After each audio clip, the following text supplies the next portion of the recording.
The scream didn't come out of my mouth. Never did. It stayed trapped somewhere behind my ribs, bouncing between my lungs and my throat, scratching to get out, begging to be heard. But the walls of that house were thick, and silence was the only thing they ever allowed me to give. I remember the way the floor felt against my cheek. Cold, unforgiving, smelling faintly of dust and old wood. I remember the sound of a belt buckle hitting the floor. And I remember staring at the crack in the wall, the one shaped like a crooked lightning bolt, wondering if it would still be there tomorrow, or if I would. Someone was humming in the next room. A man's voice. Calm, familiar, almost gentle. That was the strangest part. Not the fear, not the pain, but how ordinary everything sounded while my world was breaking.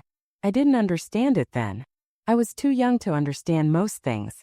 But I understand now, sitting on this porch decades later, hands folded in my lap, the Tennessee heat pressing down on my bones.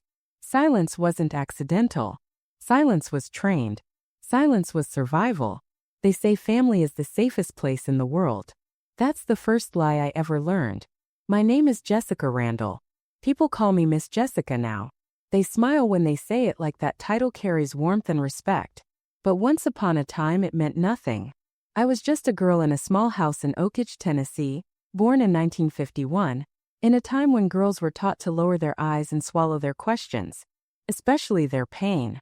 The house wasn't big. 3 rooms. Thin walls. No secrets except the ones that mattered. My parents' bedroom, a living room that doubled as everything, and the small room in the back where my brother and I slept, our beds close enough that I could hear him breathing at night. Tony, 5 years older, taller, stronger, green-eyed in a family of brown, the kind of boy neighbors praised and fathers admired. Handsome, they said. A real charmer. They had no idea what those hands were capable of when no one was watching. My father, John Randall, ruled our home like a kingdom. His word was law. His moods determined whether the air felt breathable or dangerous. He worked at the nuclear plant, came home smelling of whiskey and smoke, and believed with his whole chest that one son was worth more than any number of daughters. He never hid it. This one was a mistake, he'd say, pointing at me. God's little joke. My mother, Martha, tried in the ways quiet women tried back then. Hands cracked from laundry, hair pulled tight like she could keep her thoughts from spilling out. When voices rose, she whispered the same sentence every time. Stay quiet, baby.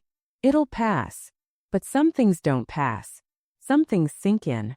When I was little, Tony was my hero. He taught me how to climb trees, how to fish in the creek, how to whistle through my teeth. I followed him everywhere, believed everything he said. That's the thing people don't talk about. Monsters don't start as monsters. They start as someone you trust. Then something shifted. A hand that lingered too long. A look that made my skin crawl even though I didn't have words for it yet. Nights when he climbed into my bed and no one stopped him. Excuses that sounded reasonable if you wanted to believe them. He's cold. He had a bad dream. He misses being little. My father laughed when he saw us together. Look at that, he'd say proudly. A close family. By the time I realized something was wrong, it was already too late to name it. Fear has a smell. Cold and metallic. Like pennies in your mouth. I smelled it for the first time when I was 9 years old, standing in a yellow dress my mother had sewn for Easter, while my brother's eyes followed me with something dark and possessive. When he pulled me aside and whispered, "You're mine," something inside me cracked. And no one heard it. Not my mother, who scrubbed dishes too hard when I tried to tell her. Not my father, who believed every word his son spoke. Not God, who stayed silent no matter how hard I prayed. That was the day I learned the most important rule of that house. The truth didn't matter. Only who was willing to protect it. And as I lay in bed that night, staring at the ceiling, listening to footsteps approach my door, I understood something that would shape the rest of my life. Some screams are swallowed whole, but they never truly disappear. What happened the night that scream first stayed inside me? And how did fear slowly turn into something far more dangerous, obedience? Silence doesn't arrive all at once. It creeps in slowly, like fog slipping under a door. After that night, the house didn't change, but I did. I learned how to walk softer, how to breathe quieter, how to make myself smaller without anyone asking.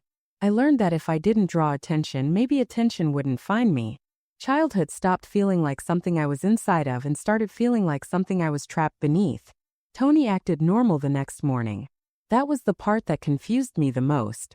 He ate his breakfast, joked with my father, ruffled my hair like always. My father laughed, proud, loud, filling the kitchen with his presence. My mother kept her eyes on the stove. No one mentioned the night before. No one ever did. I watched their faces carefully, trying to understand how a world could break in half without anyone noticing. At school, teachers praised me for being well-behaved. They didn't know that obedience wasn't a personality trait. It was a survival skill. I sat in my desk, hands folded, eyes forward, repeating the same sentence in my head over and over. Just make it through the day. Home was worse. Tony started setting rules. Little ones at first. Don't tell mom. Don't cry. Don't look at me like that. Each rule felt like a rope tightening around my chest. Sometimes he was cruel. Sometimes he was strangely gentle, as if kindness could erase what he'd done. That confusion was almost worse than the fear.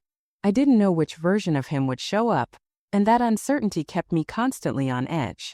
My father never questioned him. Why would he? Tony was everything he wanted to be: strong, confident, admired. When Tony spoke, my father listened. When I spoke, my father sighed. Always causing trouble, he'd mutter. Once I tried again to tell my mother. We were folding laundry. My hands were shaking so badly I dropped a towel. She looked up, startled, worry flashing across her face. For a moment, just a moment, I thought she might finally see me. Mama, I whispered, my voice barely there. Tony, he. Her eyes darted toward the hallway. She stiffened. Then her face closed like a door. You're tired, she said sharply. That's all. You've been tired lately. She folded the towel faster, harder. Her hands moved like she was afraid to stop. Don't say things like that, she added, not looking at me. You don't want to cause problems. Problems. That word stayed with me. It wrapped itself around my throat every time I thought about speaking again. If telling the truth caused problems, then silence must be the solution. So I stopped trying. Nights became something I dreaded hours before they arrived. I memorized the sound of my brother's footsteps, the creak of the floorboard outside my door. I learned to stare at the wall and leave my body behind, floating somewhere far away where nothing could touch me. Sometimes after, I would go into the bathroom and scrub my skin until it burned. I thought if I could just wash hard enough, whatever he left behind might disappear. It never did. Church didn't help.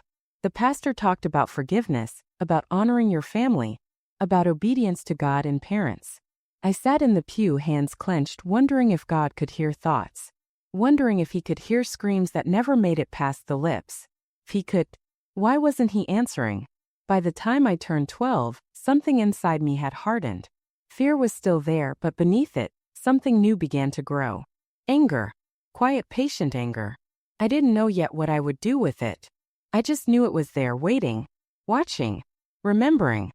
And one night, as I lay awake listening to my brother breathe in the bed across the room, I made myself a promise I didn't fully understand yet. This won't be my whole life. I didn't know how. I didn't know when. But for the first time, hope flickered, not as light but as defiance. What happens when a child realizes silence is killing her, but speaking could destroy her family? And what choice would she make when the cost of truth became unbearable? By the time I turned 14, I had mastered the art of disappearing without ever leaving the room. People think disappearing means running away, packing a bag, slamming a door. But for me, disappearing meant learning how to exist without being noticed, how to hollow myself out so completely that nothing could reach me anymore. My body still walked the halls of Oakage High, but my mind lived somewhere else. School became my safest place, not because it was kind, but because it was predictable. Bells rang when they were supposed to. Teachers spoke in steady voices. No one touched me without permission. I sat in the back of the classroom, took perfect notes, and kept my head down. If I stayed invisible enough, no one asked questions. At home, things were changing, but not for the better. Tony was growing into his power. Taller, broader, louder. My father admired him openly now, bragging to neighbors about his son's strength, his confidence, his future. He slapped Tony on the back like a proud general celebrating a soldier. and Tony knew it. He started treating the house like it belonged to him. His rules became sharper, his temper quicker. He didn't need to threaten me anymore. He had already taught me what happened when I resisted. My mother noticed the tension. I could see it in the way her hands trembled when Tony raised his voice, the way she avoided leaving us alone together. But noticing wasn't the same as acting. She lived in fear too, fear of my father, fear of scandal, fear of a truth she didn't know how to survive. One evening after dinner, Tony cornered me in the hallway. The house was quiet except for the hum of the refrigerator and my own heartbeat pounding in my ears. "You're getting mouthy," he said calmly. I hadn't spoken a word. "People are starting to notice you," he continued, stepping closer. "You don't want that." His breath smelled like beer now. He was drinking more. My father didn't mind. I nodded. I always nodded. That night, lying in bed, I realized something terrifying. No one was coming to save me. Not my parents. Not God. Not time. If I wanted this to end, I would have to survive it first. So I began to plan. Not escape, not revenge, but endurance. I focused on school. I read books late into the night with a flashlight under my blanket, devouring stories about girls who left small towns and became something else entirely. I imagined myself older, stronger, untouchable. I told myself that one day this house would be behind me. But endurance has a cost. The more I disappeared, the quieter I became. I stopped laughing. I stopped crying. I stopped feeling anything at all. Teachers called me mature for my age. Boys at school didn't interest me. Trust felt dangerous. Touch felt like a threat. I was surviving, but I wasn't living. And then one afternoon, something happened that cracked the careful numbness I'd built. I came home early from school, sick to my stomach, my head spinning. The house was empty. No car in the driveway, no voices inside. Except one. Tony's. He was in my parents' bedroom talking on the phone. I stood frozen in the hallway listening, laughing, bragging. And for the first time I heard him say my name. Not with control, not with threat, but with carelessness. Like I was nothing. Something inside me snapped. Not loudly, not dramatically, but permanently. That was the moment I stopped disappearing and started remembering. What did I hear that day that changed everything? And how did one overheard conversation begin the slow, dangerous unraveling of my brother's control? I didn't mean to hear it. That's what I told myself at first, standing in the hallway with my school bag still slipping from my shoulder, my stomach twisting into something sharp and unbearable. The floorboard beneath my foot creaked softly, and I froze, heart slamming so hard it felt like it might give me away. Tony didn't notice. He was laughing, really laughing, the kind that comes from deep in the chest, loose and careless. I had never heard that laugh directed anywhere but at my expense. "She doesn't say a word," he was saying into the phone. "Never has. Never will." My name followed, tossed casually into the air like it meant nothing. Like I meant nothing. I pressed myself against the wall, my palms damp, my ears ringing.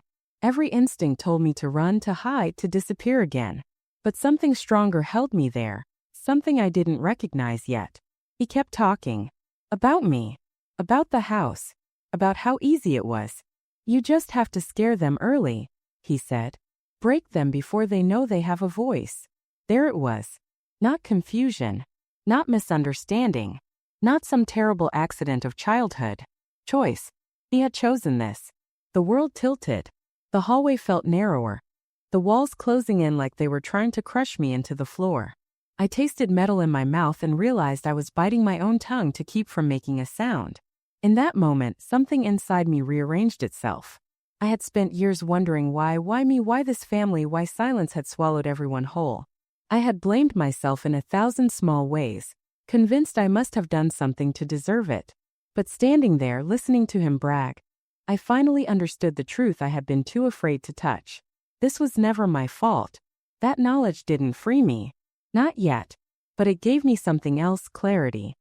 I slipped out of the house quietly, my legs shaking so badly I thought I might collapse before I reached the porch. I sat on the steps for a long time, staring at the dirt road. The sky stretched wide and indifferent above me. My hands were clenched into fists so tight my nails left half-moon marks in my skin. I wanted to scream. I wanted to run. I wanted to walk back inside and demand justice from people who had never protected me once. Instead, I did something far more dangerous. I waited. From that day on, I watched everything. I watched the way my father excused Tony's behavior without question. I watched my mother flinch but say nothing. I watched how neighbors praised him, how teachers trusted him, how the world bent in his favor without ever asking what it cost someone else. And I watched myself. I stopped thinking like a victim and started thinking like a survivor. I learned when to speak and when to stay silent, not out of fear this time but strategy. I paid attention to details, dates, words, patterns. I didn't have proof. Not yet. But I had memory. And memory, I realized, was power. Years passed in this strange half-life. On the outside, I was the same quiet girl. On the inside, I was counting days, planning futures, imagining a version of myself who lived far away from this house, this town, this name. When I graduated high school, no one asked why I chose a college hours away. My father bragged about my grades like they were his accomplishment. Tony smirked like he knew distance wouldn't matter. But it did. Distance gave me air. For the first time, I slept without listening for footsteps.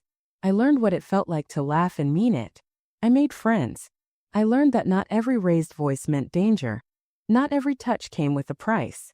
And still, some nights, I woke up shaking, my heart racing, the past clawing its way back. Because healing isn't a straight line. And the truth I carried hadn't finished its work yet. Not even close. What happens when survival turns into confrontation? And what did returning home years later force me to face? Whether I was ready or not. I didn't plan to go back. For years, I told myself that distance was enough, that building a life somewhere else could erase the gravity of where I came from. College turned into work. Work turned into independence. Independence turned into something that almost looked like peace. Almost. I changed my hair. I changed my voice. I learned how to hold my shoulders back and look people in the eye. I became the kind of woman others described as strong, even though they had no idea how much strength it had taken just to stand there. But trauma has a strange sense of timing. It waits until you believe you're safe. And then it taps you on the shoulder.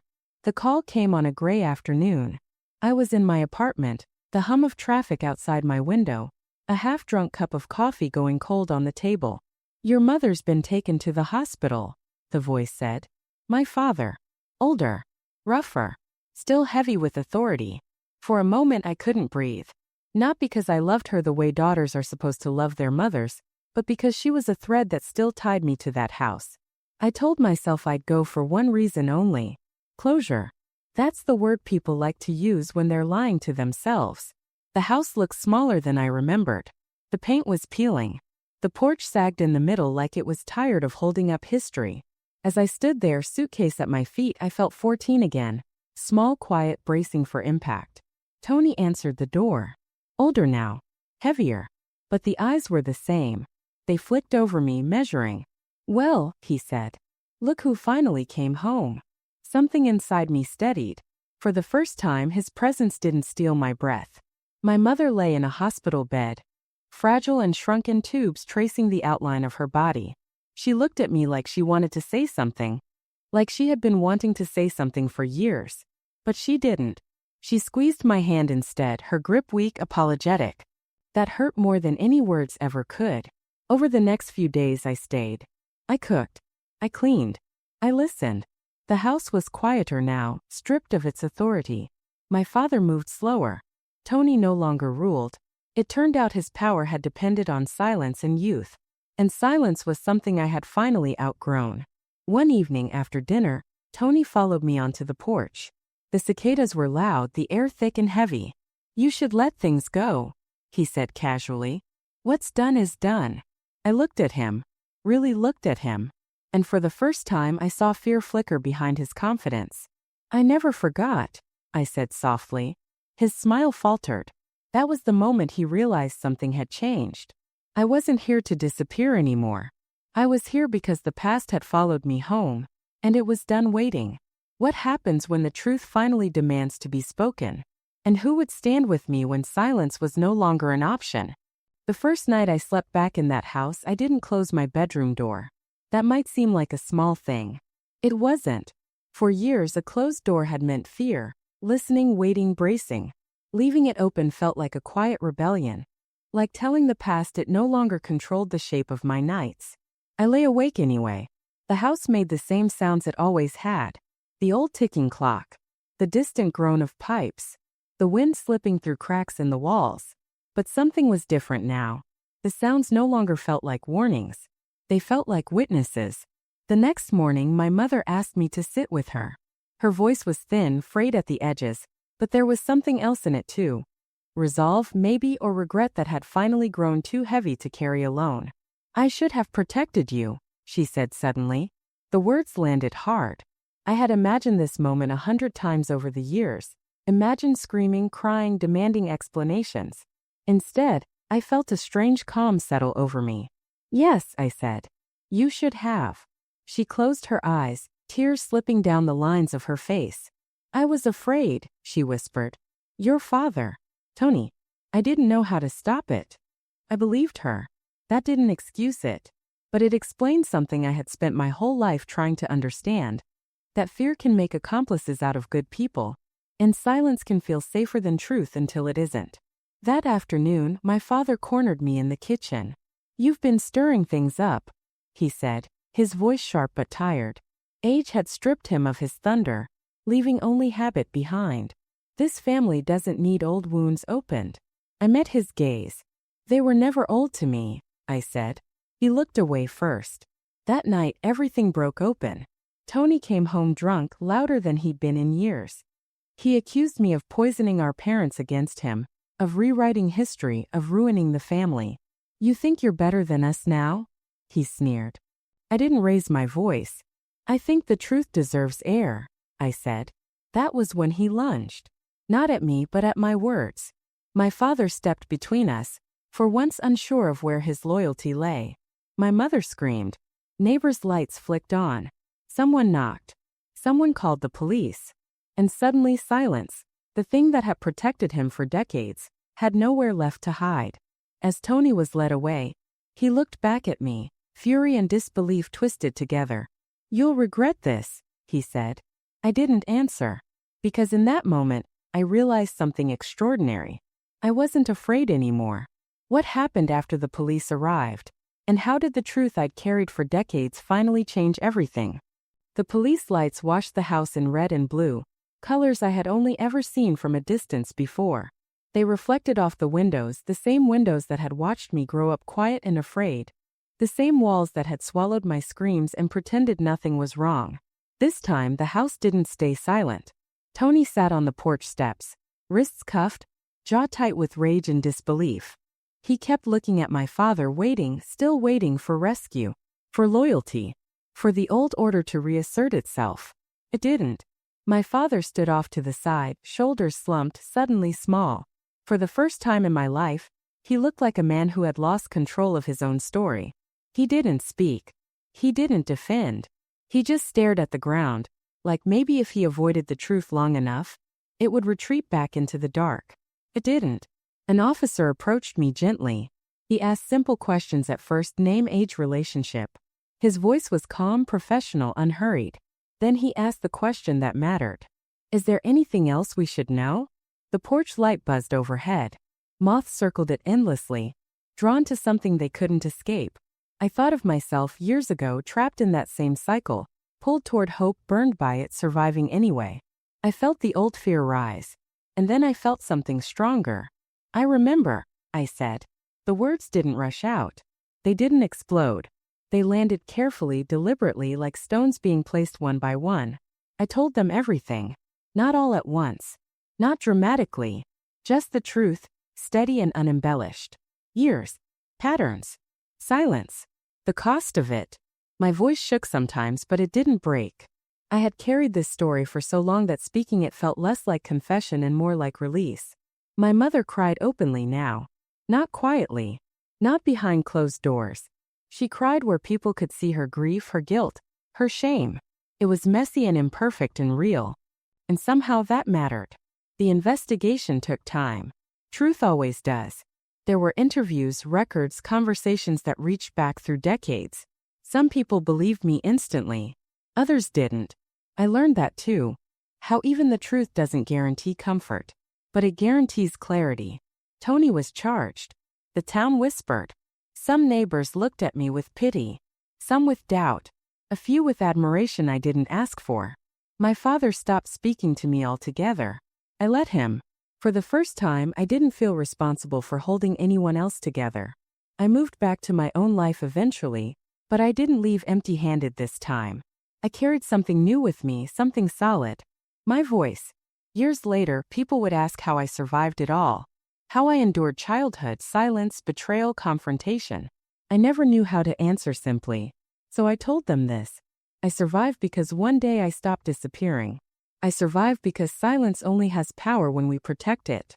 And I survived because the scream that stayed inside me all those years was never meant to destroy me. It was meant to wake me up. That scream you heard at the beginning of this story, the one trapped behind my ribs, echoing off the walls, it wasn't fear. It was truth. And when it finally found its way out, it didn't burn my life down. It set me free. Silence can keep you alive, but it can never make you whole. The truth may cost you comfort, approval, even family, but it gives you something far more powerful in return. Yourself.